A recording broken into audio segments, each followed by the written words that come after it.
Started seeing changes in my home.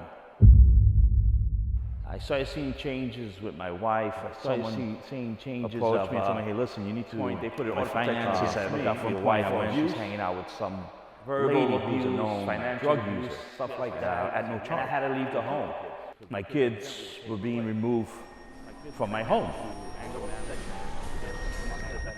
But God's grace was still there for me. I'm Tony Montalvo, and this is my testimony. Growing up in a Jehovah's Witness home with my other brothers and sisters, we would attend the Kingdom Hall where we would do Bible studies, and we would do Bible studies at home. All of our publications were from the Watchtower. Nothing was allowed from outside, our publications. We would go preaching sometimes. That was part of our weekend or daily responsibilities as Jehovah's Witness. We would go preaching door to door.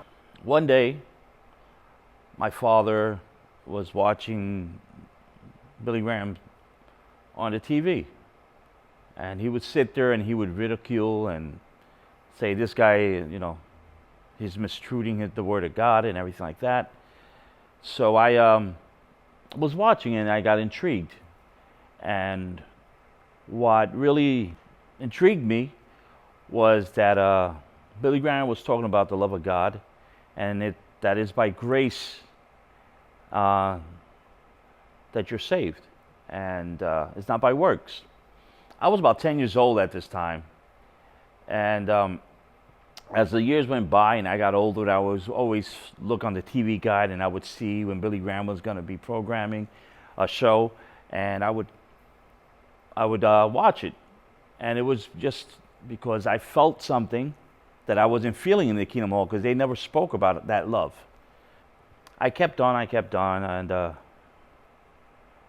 at the age of 18, I decided I was going to leave home and live my life and do what I wanted to do, which I did. I studied photography. Excuse me. I went to work for a photography studio for many years. At that time, I was freelancing, I was partying, I was meeting people, doing all the things that obviously, it's what I thought was a good life. After a bunch of years, one day I was home. I was an adult at this time, and Billy Graham was on, and I watched it.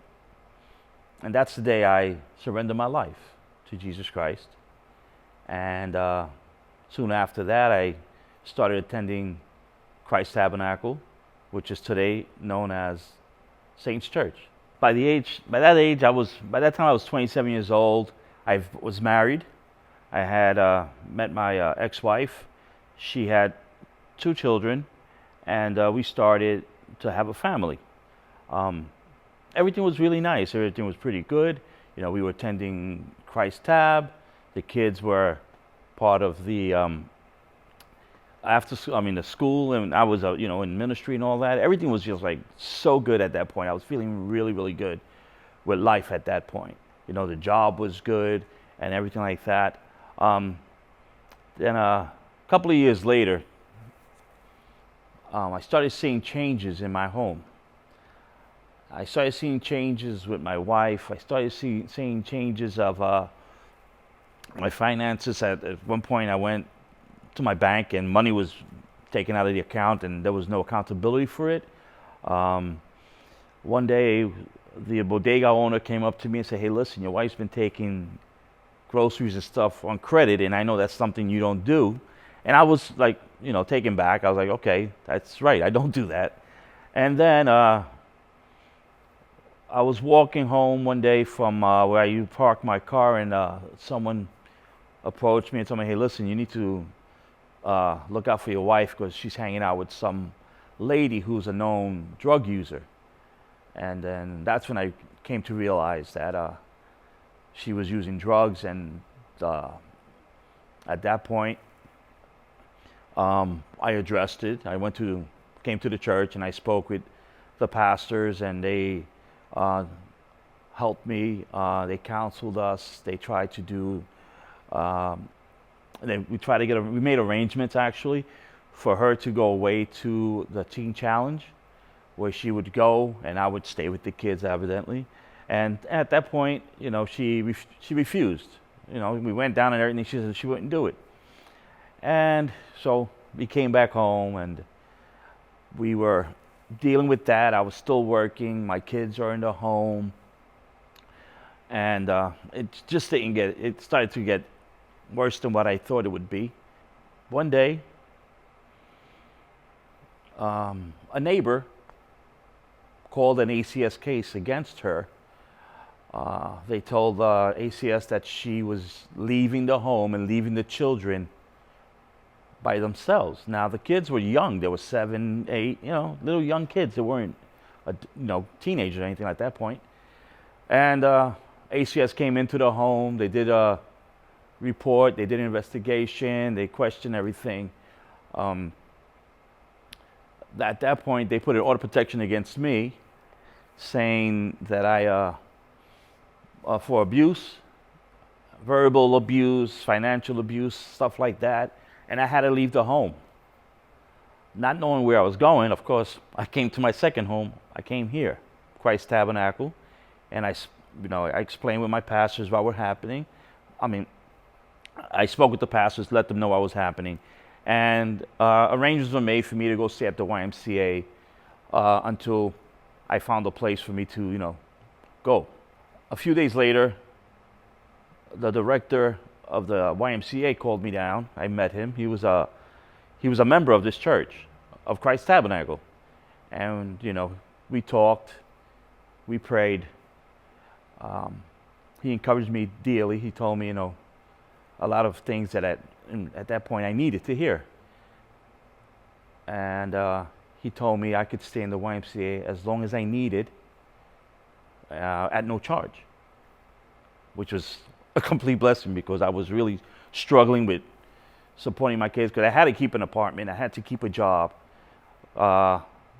during this time because the kids, I had to have somewhere because the ACS would say, hey, listen, we'll keep the kids because my kids evidently were taken away. So I was able to stay at the YMCA, and then he offered me a job at the YMCA. So I was a porter. I was working, and I was doing messenger work. I had a nice beat-up van, but I was making my money with it. And so I would go park my van across the street from where I was actually living with my family. And as I drove down one day to park my van, I look and I find my ex-wife in handcuffs. And my kids were being removed from my home. My kids were going into foster care. As I went to the cop and said, hey, listen, I'm the father, He says, yeah, there's an order of protection against you. You need to step back 150 feet or we'll arrest you.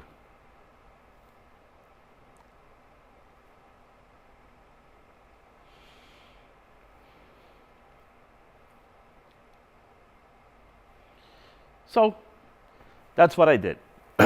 I went to the Y. I called. I came to church. There was a prayer meeting. And that's what I had to do. I had to come and call and ask the Lord to give me the strength that I needed at that time because I didn't know what I was going to do. So a month goes by and, we go to family court. Family court tells us, well, she had to go into a rehab program and I had to do anger management. I had to do parenting classes and I needed to do therapy. And all this was part of reunification of the family. So that's what we did.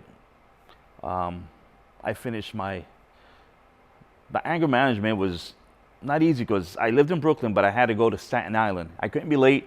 I couldn't miss one because if I did, I had to start over. It was unbelievable. But I found the ways and the means to do it, and I did. They were able to give me some of the children. So I had my 3 younger kids came home. And that was pretty hard because I still had to go to work and I still had to go get them to school, and I still had to care for them at this point. So that's when I was really became the single father. And then from there, my kids came home, my ex-wife came home, and for a year that was okay, but she still had to do an outpatient program while she was home. And then one day, the case manager came out and met with me and told me that my ex-wife had came up positive for drug use again.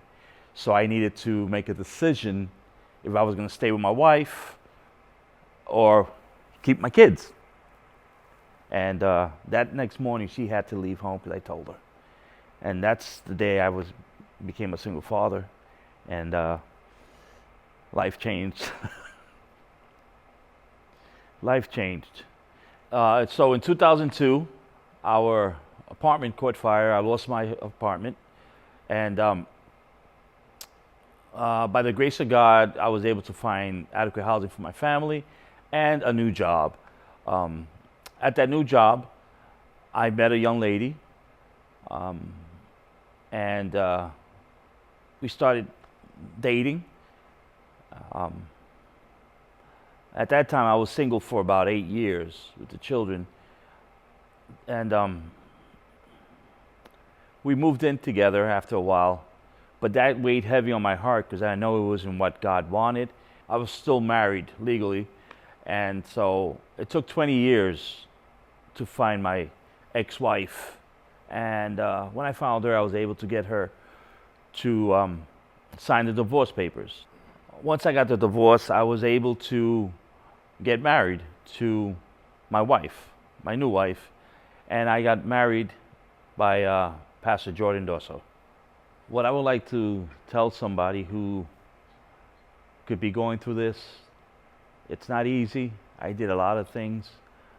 I went through a lot of emotional situations, hardships, difficulties, pain, sorrow, loneliness, all these things. But I can say that today I'm feeling so much better knowing that a lot of those situations are no longer part of my life, and that God has been my strength and my power to get me through this. Hey, would you help me welcome Tony and Maritza? Come on up.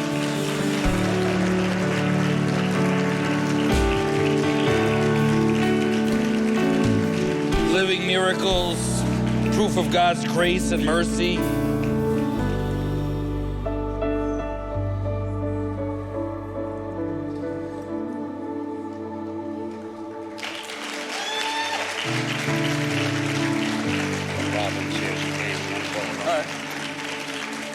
I heard Robin's here, and she's an intricate part of the story. Robin, you here? Come on, Robin.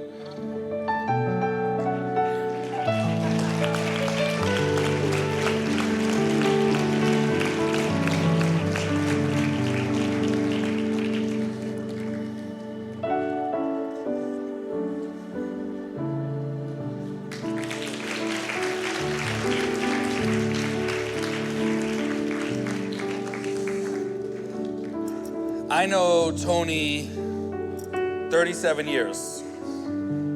You're like, Jordan, but you look 35. I know, but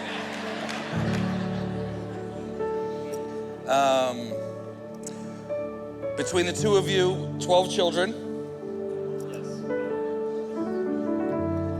You can't remember. Yeah, but 12 altogether. 12 in total. Grandchildren, 12. 12.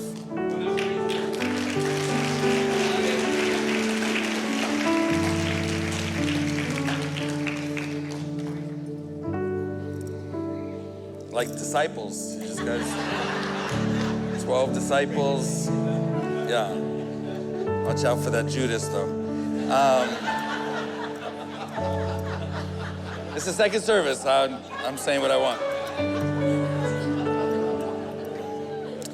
So, real quick, I had the honor of doing their wedding, and whenever I do someone's wedding, I like to get a little backstory of how you met and all that kind of stuff. And so I was talking to them, and it was funny that it was actually 9/11, so tragic day, right? September 11th, 2001. And Tony was on the train with his, at that time, 7 kids. And Robin happened to be on the train too. And Robin was like, oh, that's so nice. Like, you're taking the preschool out for a ride. And he's like, no. He's like, those are my kids. And she's like, whoa, right? I'm ad-libbing here.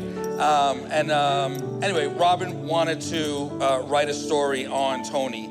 And the story gets back to the office where Maritza happens to work. And, you know, we're singing a song like Mercy that it's I'm alive to tell the story. And then we're singing a song like present, future, you write my story, you hold it all together. And there's this theme of stories, like God's writing our stories. And so this story that just happened to be on a tragic day through just happenstance that they meet on the train, then all of a sudden gets to Maritza, who's working there, and then this story that's about to be written turns into another story that it was being written. This amazing love story, comeback story. I mean, come on.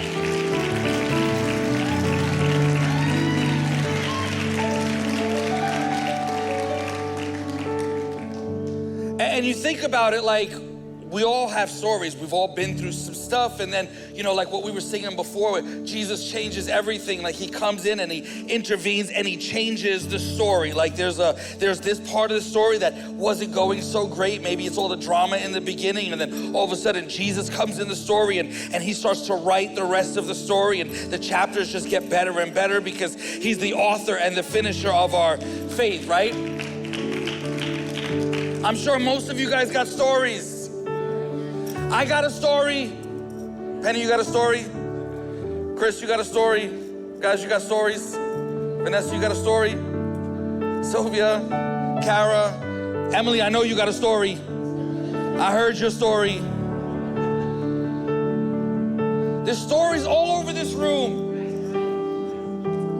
which is amazing because we don't have to wait for a screen, right, to be displayed for us to tell our stories. We could go out into the world and be telling our story all the time, which we should be, because people need to hear about this Jesus that changes everything. So wherever you are, in school or in the workplace or traveling or whatever, you should be telling your story. You should be telling your story. And I think, God, you've been doing this for thousands of years. When I read this book, there's so many stories where Jesus intervenes, like they were one way and then they met Jesus and now they're another way. And you go, oh, there's the blind man, there's the deaf man, there's the mute man, there's the lame man, the paralyzed guy. You got the official's son and the centurion's servant, and you got the 10 lepers, and you got the guy with the withered hand. And there's just so many stories in the Bible. I think about the woman with the issue of blood. She's bleeding for 12 years. Tried everything, all the doctors, wasted all her money, nothing worked. But she gets to Jesus. Oh, Jesus changes. Lazarus is dead for days. Jesus shows up, calls Lazarus, says, Lazarus, come out. Take off those grave clothes, put on these grace clothes. Stop living like that. Stop living in those old, dirty ways. Oh, I got a better way for you. Greatest love story ever told. Jesus, who loves you this much, who died on a cross for your sins. Talk about a comeback story, resurrection. He died and came back to life.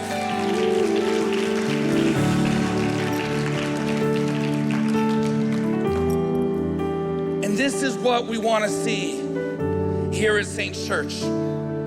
Reach people, grow believers. Reach people, grow believers. People that make this decision to follow Jesus. And listen, it doesn't get easy. It doesn't get easier. You got to keep making that decision to follow Jesus. You got to keep making the decision to follow Jesus. I thought about this like in the last service, like as if you have a pen, we all have pens, right? And we're all kind of writing our story. And there comes a moment where you gotta go, Jesus, take the pen. When I write things down, man, it is a mess. You can't even read what I wrote.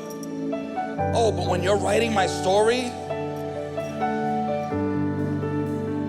man, it is the best story ever written. Why would I want to write my own story? I'll mess it all up. But when I'm like, Jesus, you're the author of, man, write my story. Here's my pen. Take my pen. Hey, go home today. Take a pen. Maybe there's a pen in the back of your seat. Take it. Lift it up. Say, God, would you write my story? I don't want to touch a pen.